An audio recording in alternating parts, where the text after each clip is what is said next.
Welcome back to Chromatography Experts, hosted by Toso's Bioscience, a podcast where we discuss all things separation science.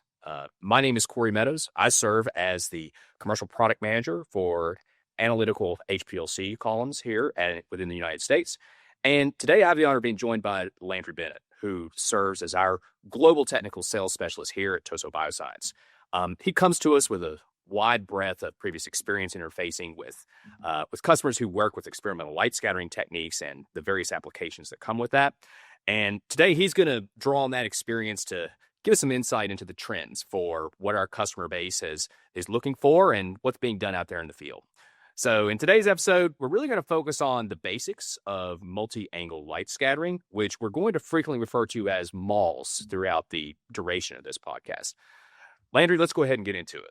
Yeah, so when I was talking about MALS, right, like the back end of those it's an acronym, and those two initials, the LS, that really just stands for short for light scattering. So let's just start there. So if you're explaining, light scattering to someone new to the technique or someone, say like a parent or a student, what is light scattering and how would you describe the basic phenomenon? Great question. I would say that light scattering is really all around us. Everything scatters light. You and I scatter light, as well as the proteins in our blood scatter light.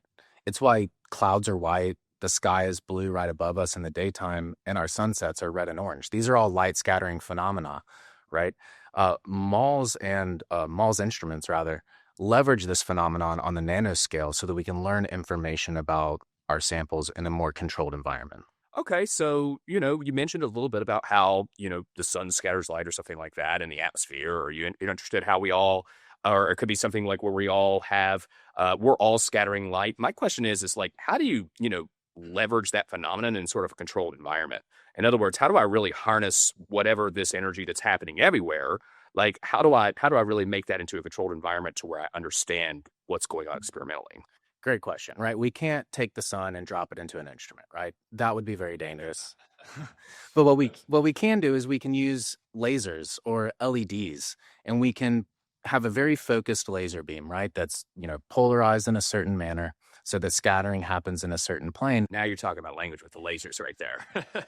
And if we do this, we can position a few detectors at different angles, right? And if we measure the amount of light scattering at these different angles, we start to learn some interesting things about our samples. Okay. So what you're saying is you put a laser, which got my attention now at this point. And so now what you're saying is basically put a series of detectors at various angles around where maybe that light's being shined. So what am I going to learn if I set that up?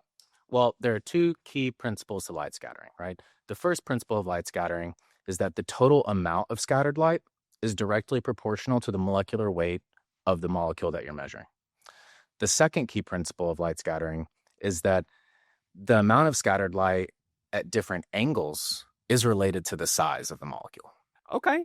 Well, tell me a little bit more about that size. If I'm thinking about size, there's a lot of different ways I can imagine size, and many different shapes and forms by which we can describe it.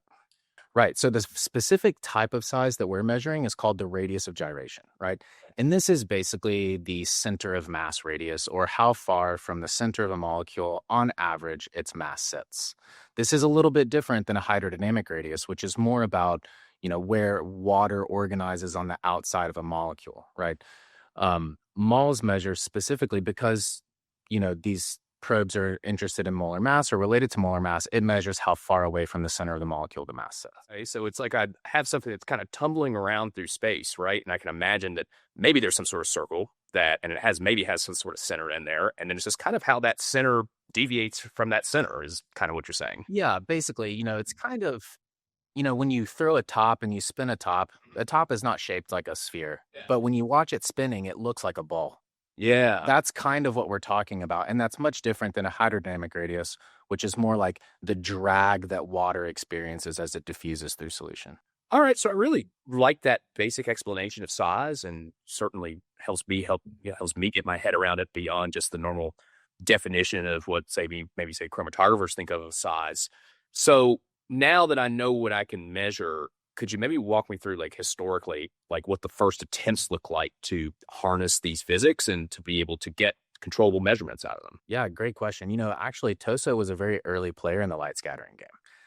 Early light scattering detectors were batch detectors, right? And so what do you mean by batch is the thing? They were basically, you have a cuvette or a scintillation vial and you put it in the detector, Okay. right? And they used single angles, right? So they used a very, very low angle or a low angle light scattering. Why are they just looking at one angle, just the low angle? Well, the math is only really solvable if we're measuring at 0 degrees. So what the first detectors tried to do was just offset that a little bit and kind of approximate the molar mass by measuring as close to 0 degrees as possible. Okay. This was unfortunately not very great because those angles are very noisy generally. There's a lot of noise at those angles, and that translates into inaccuracy. Gotcha. Okay, so all right, so what's more or less the practical answer to that then? If that didn't really work in the beginning, how is the field evolved to where, we're using it today? Yeah, absolutely. So we saw these issues with inaccuracies. We saw the issues with sizing in particular.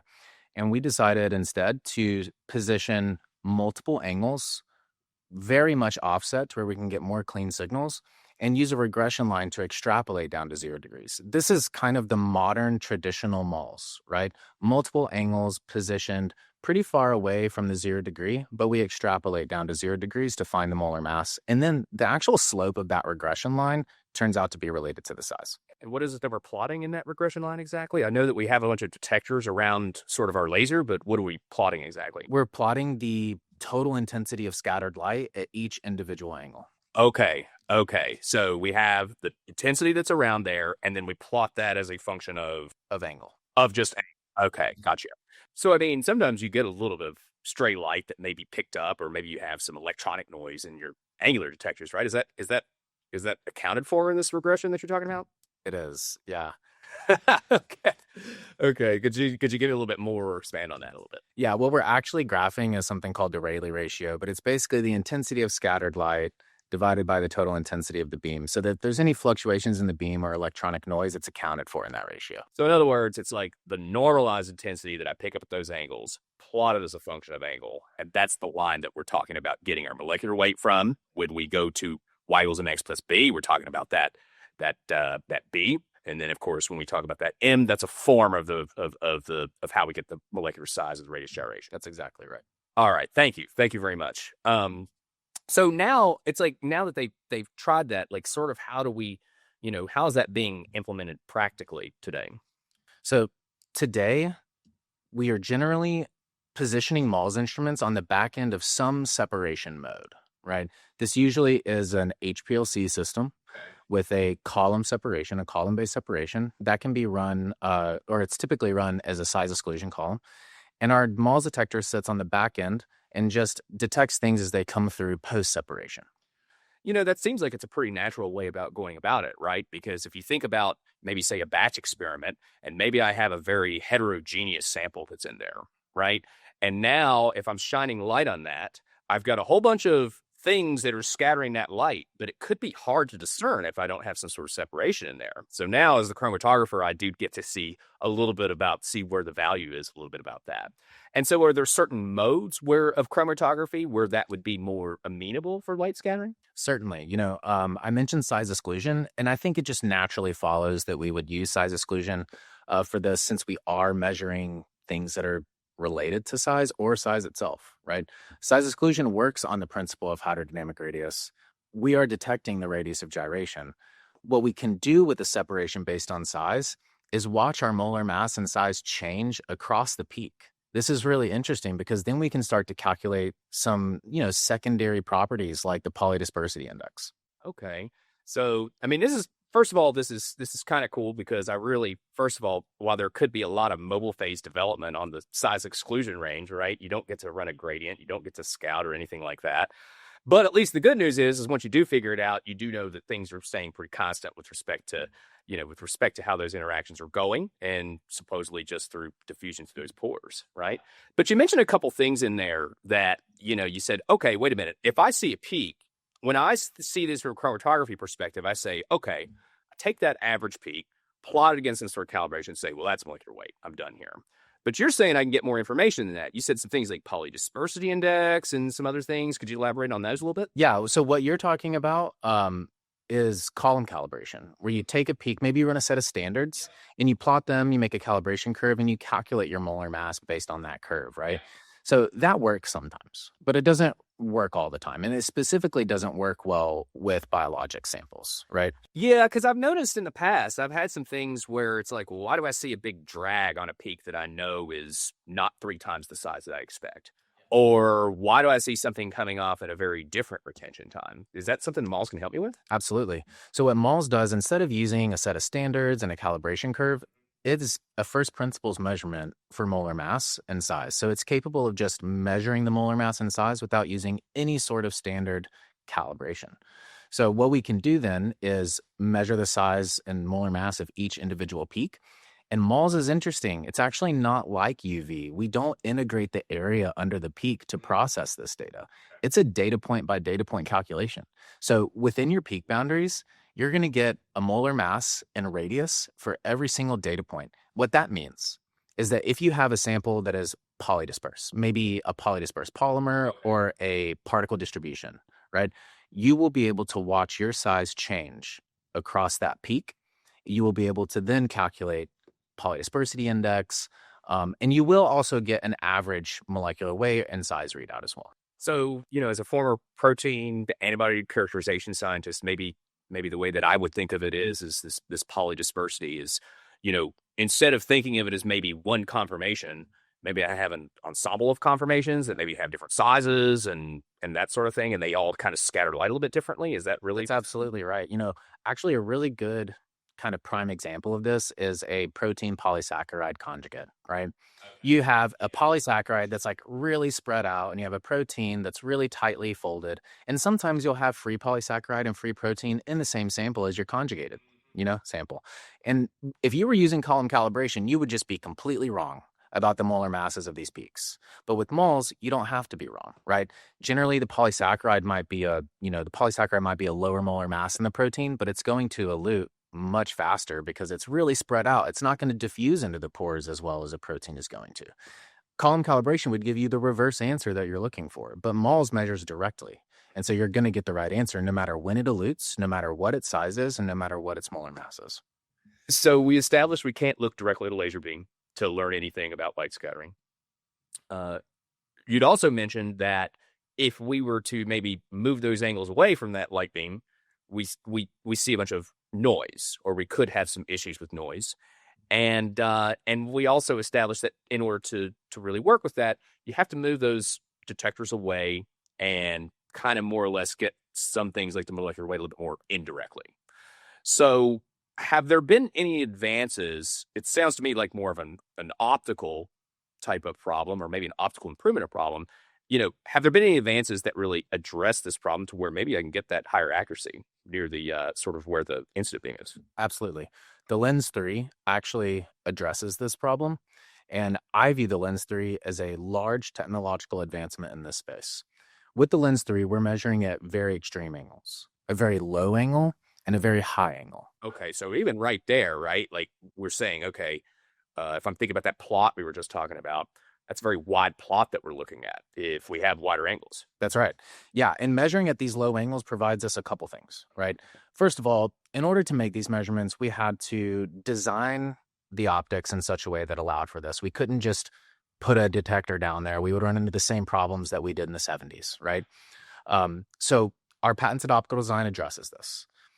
Measuring at very low angles and very high angles, and then positioning a 90-degree angle as well, of course, allows us to not only have really high accuracy for our molar mass, since we are measuring very close to the laser beam and very close to that 0-degree point, we can have a lot more confidence in that measurement because it's not extrapolating from, a 45-degree angle down or something like that. But also, this allows us to have the same size capabilities of detectors that have many more angles, right? Because it's not about how many of those angles you have. It's about where you're making the measurements, right? We talked about, wanting a low angle measurement. It wasn't very feasible with this new optic design in the lens. We're able to make those measurements reliably. So we can do a couple things. We can use the low angle light scattering as a direct, measurement, and it's very close to the 0-degree point, so it's an accurate molar mass measurement, but also the lens is a 3-angle MALS. So we can do all the same sizing stuff, all the same traditional MALS data processing. Okay.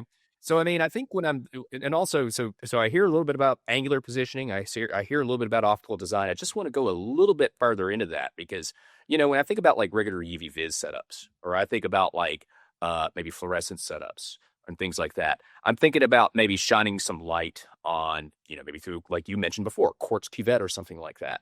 Is you can imagine, or even maybe to some of our viewers out there, right? If I took a flashlight and shine it in a mirror, what am I going to see? I'm going to see that light kind of scatter and get some sort of halo in the mirror, right?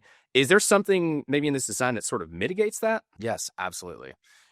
Traditional MALS detectors across the market use fused silica glass for their flow cell, right? This is just clear glass. It's not black quartz, it's just clear glass. Yeah. This is different than the lens. The lens actually uses a bioinert black peak for its flow. So we're taking a page out of fluorescence book, right? Yeah. They use black plates, black quartz for the cuvette instruments. This just makes sense. It's logical. Instead of reflecting the light with clear glass, you're going to absorb any stray light with black peak. So now I'm starting to see, it's like, okay, maybe some of that noise that you were actually artificially picking up that low angle, maybe there's a way to kind of siphon that off, if you will. Yes, absolutely. So we're actually attacking this low angle measurement problem from 2 angles, right? Oh, was there a pun intended, right? No, but that was good.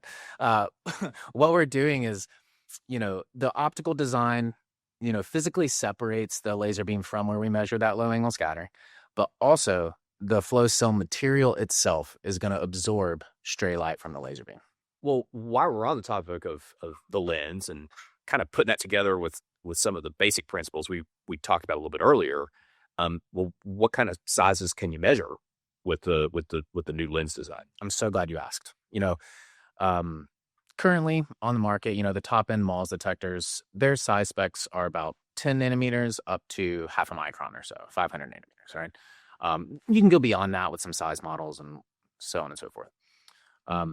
The lens actually breaks this generally accepted 10 nanometer lower limit, right?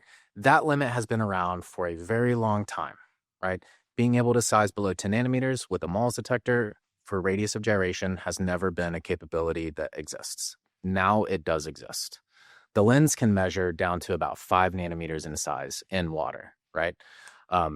This is antibody territory, right? We're talking about being able to size antibody monomer from dimer, right, after a separation. I mean, that's just such a critical, coming from the antibody world, that's such a critical question a lot of times. It's just, what's my percent API to monitor, right? So, and we can not only tell you, that percent, but we can tell you the exact size, when before you were just running DLS and getting one big distribution for your monomer, dimer, trimer, tetramer, so on and so forth, and then maybe a different peak for your higher order aggregates.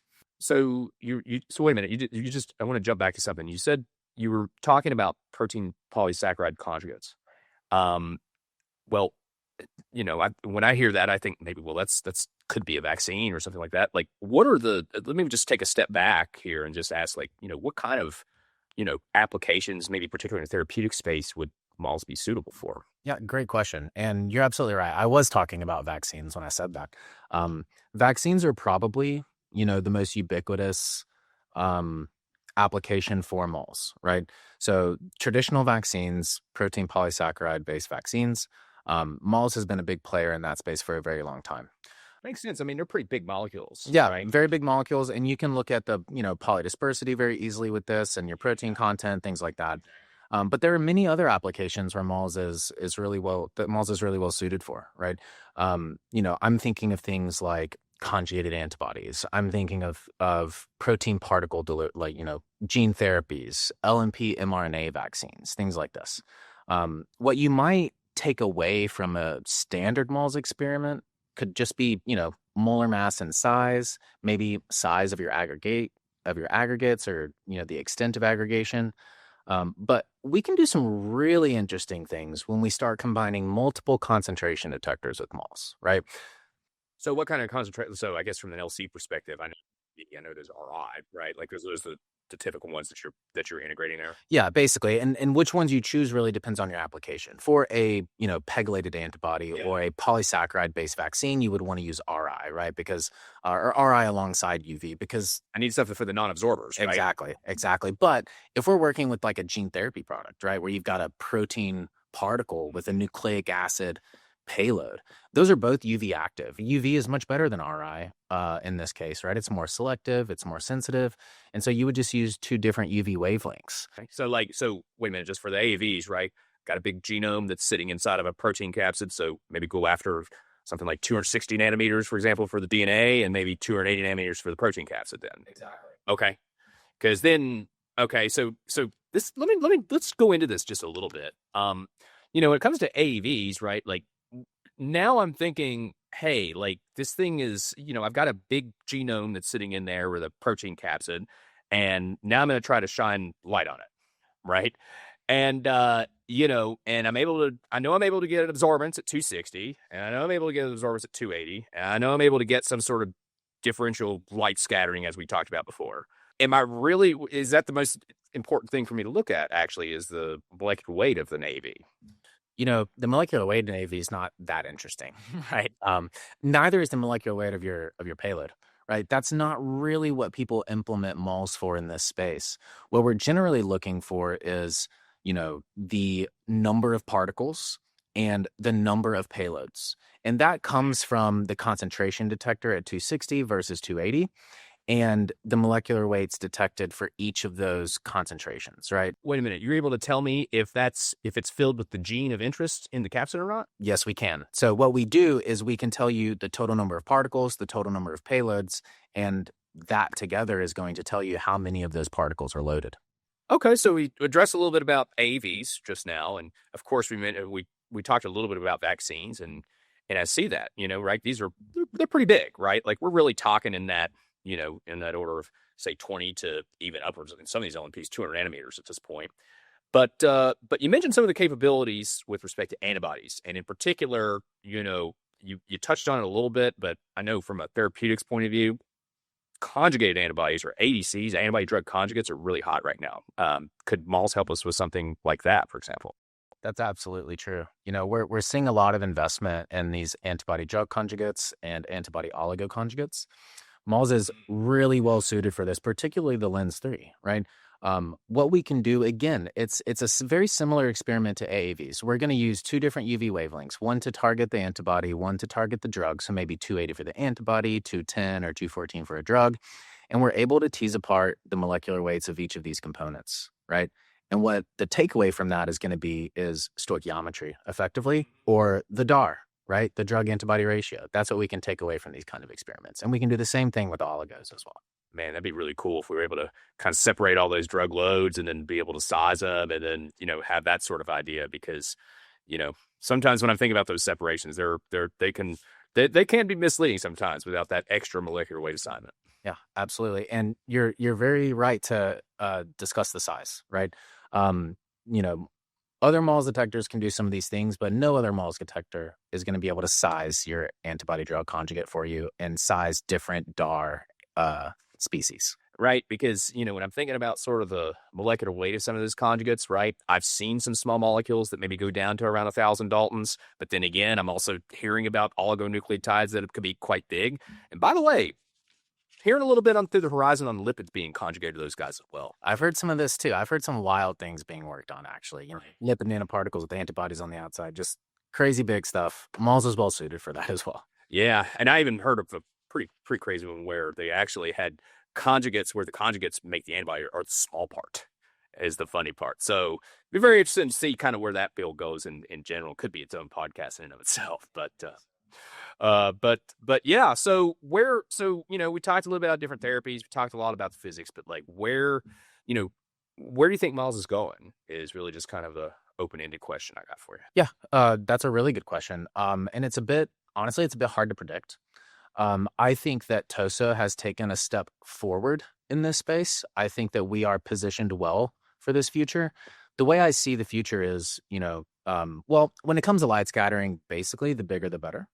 When it comes to the lens, small is also not a problem.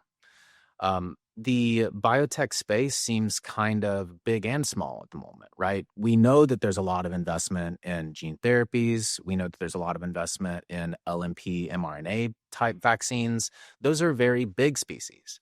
But then we've also discussed that there's a lot of investment in conjugated antibodies, right? ADCs and AOCs.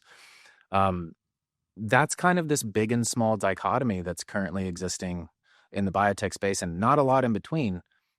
Luckily, the lens can do both of these things. With its size range ranging from 5 to, upwards of 300 nanometers, we're able to size and report molar mass sizes, stoichiometries, particle payload ratios for all of these types of species. And as you might imagine too, it's right, like, basis of electronics get better, optical smoothing gets better. And so, and also, when you're talking about small, let's also talk about like where limits really are too. When I'm thinking about fragments, I'm thinking about nanobodies, I'm thinking about those sorts of things. I'm interested to see if if the potential in the future goes there as well. Yeah, that's a really good point. Conjugated antibody fragments are also a big player in this space. All right, good stuff. Well, Landry, thanks a lot for taking the time to talk to me today and talk to our audience today about MALS. Yeah, thanks for having me. No doubt. And thank you all to the audience for joining us on today's Chromatography Experts podcast hosted by Toso Bioscience. Today's dive into MALS really showed some of the potential that multi-angle light scattering can provide to scientists and the therapeutic space alike. And for future reference, subscribe for more chromatography insights, and we'll see you in the next episode.